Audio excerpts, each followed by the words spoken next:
నమస్కారం vision news కి స్వాగతం. ఈనాటి వార్తలు. ఉపాధి హామీలో అవినీతి నిర్మూలనకు ప్రభుత్వం తీసుకున్న చర్యలు చూస్తుంటే ఏనుగులు దూరే కన్నాలను పూడ్చడం మానేసి ఎలుకలు దూరే కన్నాలను పూడుస్తున్న చందంగా ఉందని ఉభయ గోదావరి జిల్లాల పీడీఎఫ్ ఎమ్మెల్సీ బి గోపిమూర్తి అన్నారు. ఆంధ్రప్రదేశ్ వ్యవసాయ కార్మిక సంఘం పశ్చిమ గోదావరి జిల్లా 33వ మహాసభల కరపత్రాన్ని ఆయన ఆవిష్కరించారు. ఈ సందర్భంగా ఆయన మాట్లాడుతూ ఉపాధి హామీలో ఈకేవైసీ ఆధార్ అనుసంధానం పైలట్ ప్రాజెక్ట్ గా కర్నూలు, చిత్తూరు జిల్లాల్లో ప్రారంభించారని, ఇప్పటికే ఎన్ఎంఎంఎస్ యాప్ల వల్ల ఇబ్బందులు పడుతున్న ఉపాధి కూలీలకు ఈ కేవైసీ విధానం పెనం మీద నుంచి పొయ్యిలో పడ్డట్టేనని ఆందోళన వ్యక్తం చేశారు. 2022 నవంబర్ నెలలో 32వ మహాసభ శృంగవృక్షంలో జరిగిందని, 33వ మహాసభ నవంబర్ 10, 11 తేదీల్లో అత్తిలిలో జరుగుతుందని తెలిపారు. రానున్న 3 సంవత్సరాల్లో నిర్వహించబోయే ఉద్యమం యొక్క కర్తవ్యాలను ఈ సభల్లో రూపొందించడం జరుగుతుందని అన్నారు. ఈ కార్యక్రమంలో జిల్లా ఉపాధ్యక్షులు కౌరు పెద్దిరాజు, కండలి సోమరాజు తదితరులు పాల్గొన్నారు. APSRTC staff and workers federation పశ్చిమ గోదావరి జిల్లా 2వ మహాసభలు తణుకు అమరవీరుల స్మారక భవనంలో ఆదివారం నాడు జరిగాయి. జిల్లా అధ్యక్షులు కామ్రేడ్ టీవీఎస్ మూర్తి జెండా ఆవిష్కరణ చేశారు. రాష్ట్ర సంఘం అధ్యక్షుడు సిహెచ్ సుందరయ్య మాట్లాడుతూ స్త్రీ శక్తి పథకం అమలు కోసం కొత్త బస్సులు ఏర్పాటు, నిధుల కేటాయింపు, సిబ్బందిని కూడా నియమించాలని ప్రభుత్వానికి విజ్ఞప్తి చేశారు. చైతన్యము, సాధికారతకు, సాక్షరతకు, అంతిమంగా రాష్ట్ర అభివృద్ధికి ఈ స్కీమ్ తోడ్పడుతుందని ఆయన అన్నారు. కొత్త బస్సులు వేయాలని, తక్షణం రిక్రూట్మెంట్ చేయాలని డిమాండ్ చేశారు. ఈపీఎఫ్ సౌకర్యాలు, ఈఎస్ఐ సౌకర్యాలు ఆర్టీసీ కార్మికులకు కూడా అమలు చేయాలని, అవుట్ సోర్సింగ్ కార్మికులకు రాష్ట్ర ప్రభుత్వం ఇచ్చే జీవో ప్రకారం వేతనాలు ఇవ్వాలని, అద్దె బస్సు డ్రైవర్లకు ఒప్పందం ప్రకారం ఈ సౌకర్యాలన్నీ అమలు చేయాలని ఆయన అన్నారు. తొలి దశలో ప్రధాన నగరాల్లోని 12 డిపోలను, రెండవ దశలో 19 డిపోలను ప్రైవేట్ విద్యుత్ బస్సు ఆపరేటర్లకు అప్పచెప్పేలా సన్నాహాలు జరుగుతున్నాయని, కేంద్ర ప్రభుత్వం రూపొందించినటువంటి గ్రాస్ కాస్ట్ కాంట్రాక్ట్ పద్ధతిని రద్దు చేసి నేరుగా ఆర్టీసీలే విద్యుత్ బస్సులు నిర్వహించే అవకాశం ఇవ్వాలని ఆయన అన్నారు. అదేవిధంగా డిఏ బకాయిలు ఇవ్వాలని, 12వ పీఆర్సీ నియమించాలని, లీవ్ ఎన్కాష్మెంట్ బకాయిలను కూడా చెల్లించాలని డిమాండ్ చేశారు. అత్తిలి మండలం ఒరిగేడు గ్రామానికి చెందిన ఉల్లి పెద్దిరాజు అనే వ్యక్తిని సోదరుడు ఆస్తి విషయమే గొడవపడి గాయపరచడంతో సోదరుడు కృష్ణపై కేసు నమోదు చేసినట్లు అత్తిలి ఎస్ఐ పి ప్రేమరాజు తెలిపారు. ఆయన తెలిపిన వివరాల ప్రకారం శుక్రవారం పెద్దిరాజు సైకిల్పై కిరాణా దుకాణానికి వెళ్తుండగా తన షాపులో ఉండి పెద్దిరాజును దూషించడంతో పాటు కొట్టడంతో సైకిల్ విరిగిందని, కాళ్లకు దెబ్బలు తగలడంతో పెద్దిరాజు ఆసుపత్రిలో చేరాడని, ఆసుపత్రి నుంచి వచ్చిన అతని ఫిర్యాదు మేరకు నిందితుడు కృష్ణపై కేసు నమోదు చేసి దర్యాప్తు చేస్తున్నట్లు ఎస్ఐ తెలిపారు. అత్తిలి మండలం స్కిన్నెరపురానికి చెందిన ఒక యువతిని వివాహం చేసుకుని కట్నం కోసం వేధిస్తున్న భర్త, అత్తామామలపై కేసు నమోదు చేసినట్లు హెడ్ కానిస్టేబుల్ పి శ్రీనివాస్ తెలిపారు.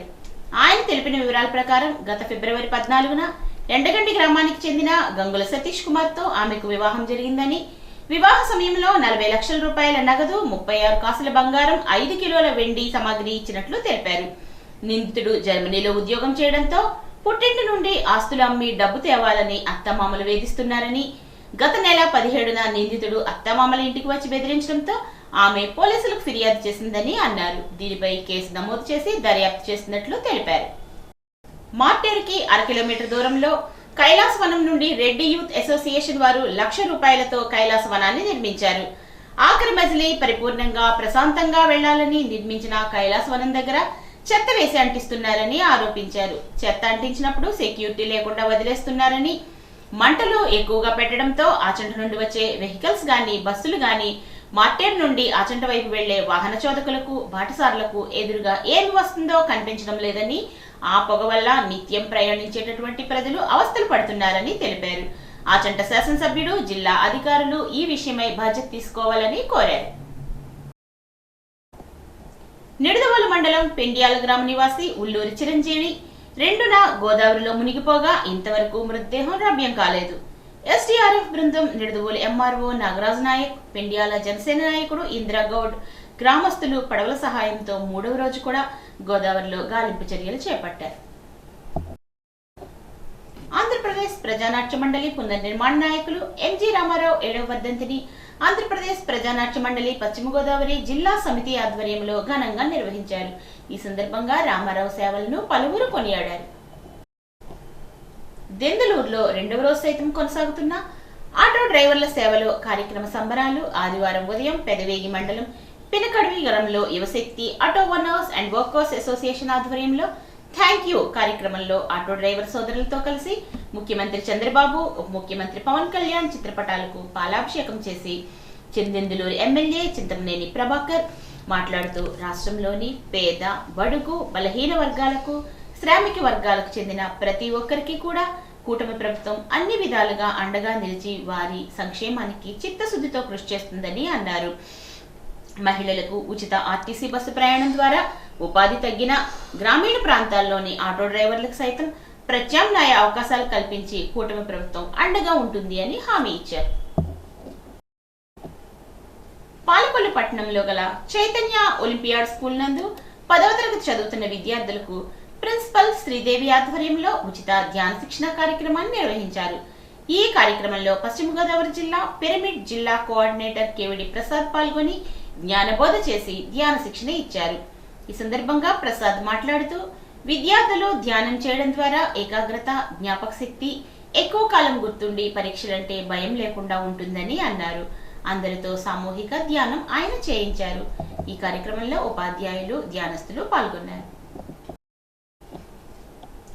పాలకొల్లు నియోజకవర్గంలో 29 మందికి ముఖ్యమంత్రి సహాయ నిధి చెక్కులను రాష్ట్ర జలవనరుల మంత్రి నిమ్మల రామానాయుడు అందజేశారు. చంద్రబాబు సమర్థ పాలనకు ముఖ్యమంత్రి సహాయ నిధే నిదర్శనం అని ఆయన అన్నారు. వైసీపీ 5 ఏళ్ల పాలనలో ముఖ్యమంత్రి సహాయ నిధిని రద్దు చేసి పేదల ఆరోగ్యాన్ని గాలికి వదిలేశారని అన్నారు. రాష్ట్రంలో మంచి పాలన అందిస్తున్న కూటమి ప్రభుత్వాన్ని ప్రజలు ఆశీర్వదించాలని, జీఎస్టీ తగ్గింపుతో ప్రతి కుటుంబానికి 15,000 రూపాయలు ఆదా అవుతుందని అన్నారు. అన్నదాత సుఖీభవ పథకం ద్వారా 20,000 రూపాయలు రైతులకు అందిస్తున్నారని, డిఎస్సి ద్వారా 16,000 ఉపాధ్యాయ పోస్టులు భర్తీ చేశామని, అన్న క్యాంటీన్ పునరుద్ధరణ, గుంటలు లేని రోడ్లు, మత్స్యకారులకు వేట నిషేధ సమయంలో 20,000 వంటివి అమలు చేశామని, సూపర్ 6 పథకాల అమలుతో పాటు మేనిఫెస్టోలో లేని పలు సంక్షేమ పథకాలను సైతం అమలు చేసి మంచి ప్రభుత్వంగా కూటమి ప్రభుత్వం పేరు తెచ్చుకుందని అన్నారు.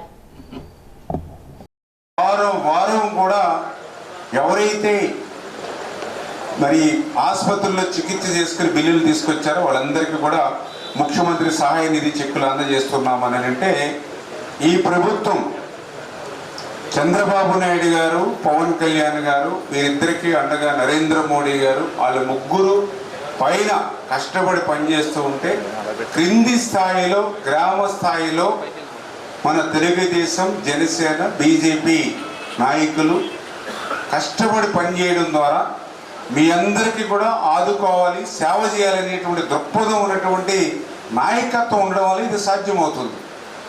గత 5 సంవత్సరాల్లో కూడా మీరు చూశారు ఒక ప్రభుత్వాన్ని. ఆ ప్రభుత్వం ఎట్లా నియంతృత్వంగా, నిరంకుశత్వంగా, రాక్షస పాలన సాగించిందో మీరందరూ కూడా చూశారు. రోజు కూడా వాళ్ళ పాలన అంతా కూడా కక్షలు, కేసులు, వేధింపులతో జరిగిన పాలన 5 సంవత్సరాలు.